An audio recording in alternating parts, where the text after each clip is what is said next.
apa, Nak?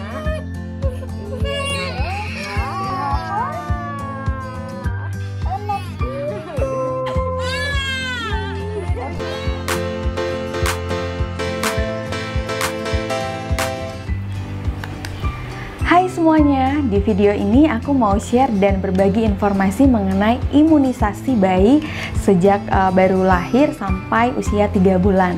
Di sini aku akan berbagi informasi tentang jenis imunisasi, kemudian tujuannya apa, kemudian gimana nih penanganannya dan berapa biayanya. Semoga informasi ini bermanfaat khususnya bagi new moms yang seperti aku yang benar-benar baru di dunia perimunisasian. Jadi untuk info, aku ini melakukan imunisasinya di rumah sakit, langsung ditangani oleh dokter spesialis anak. Badan bayi aku sekarang sudah usia 3 bulan dan sudah mendapatkan 4 kali vaksin. Jadi mulai dari baru lahir, jadi vaksin 1 hari setelah lahir, kemudian vaksin di usia 1 bulan, kemudian vaksin di usia 2 bulan, dan vaksin di usia 3 bulan. Jadi sudah mengikuti 4 kali vaksin. Oke, langsung aja. Yang pertama mulai dari usia baru lahir. Ini bayi aku divaksin 1 hari setelah lahir. Ini diberikan imunisasi hepatitis B. Jadi itu waktu itu di paha kanannya. Ini katanya tujuannya untuk mencegah hepatitis B.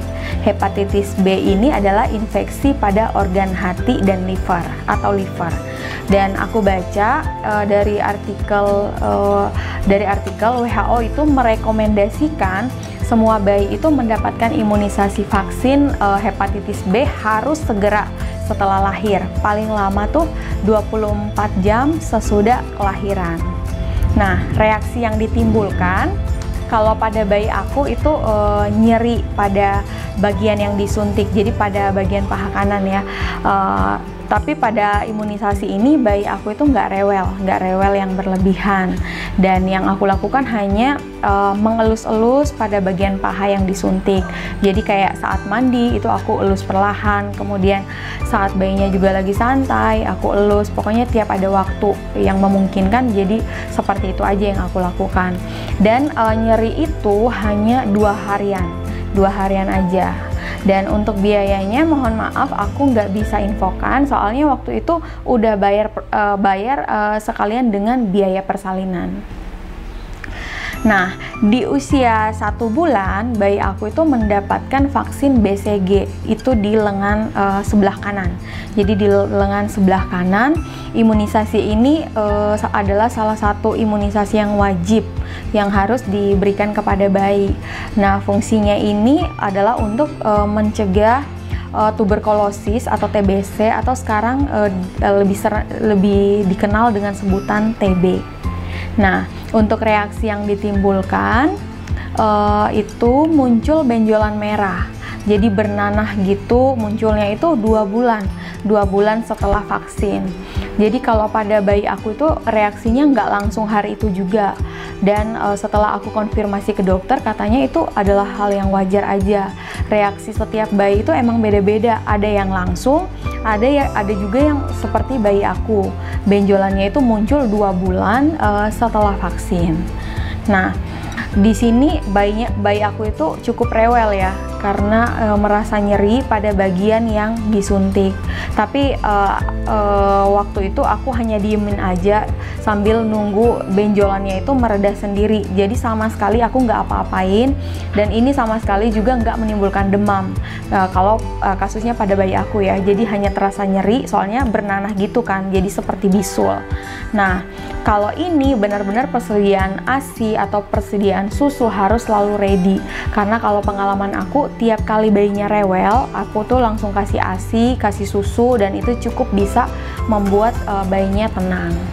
Nah, untuk biayanya ini gratis dari dinas kesehatan, tapi waktu itu aku tetap membayar, tapi hanya membayar jasa dokter aja. Jadi waktu itu bayarnya 300 ribuan. Nah, di usia 2 bulan, bayi aku mendapatkan vaksin DPT-1. Nah, ini di paha bagian di paha kiri. Vaksin DPT ini adalah vaksin kombinasi. Jadi diberikan untuk mencegah 3 penyakit, yaitu DPT ya, difteri, D-nya pertusis itu batuk kerjaan, dan ya T-nya itu tetanus. Untuk reaksi yang ditimbulkan yaitu kalau pada bayi aku ya, itu demam selama 2 hari.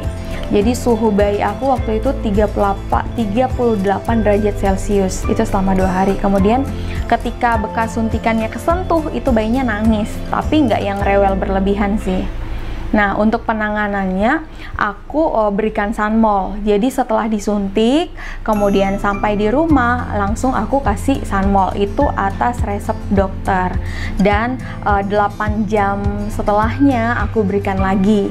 Jadi itu aku berikan selama 2 hari. Nah, hal lain yang aku lakukan adalah seperti biasa, jadi kayak mengusap-usap pada bagian paha yang disuntik. Jadi aku usap pada bagian paha sehingga bayinya terbiasa, sehingga jika nggak sengaja kesentuh, bayinya nggak yang kagetan, jadi nggak yang nangis. Dan yang terpenting adalah persediaan ASI atau persediaan susu yang selalu ready dan cukup untuk kebutuhan bayi saat itu.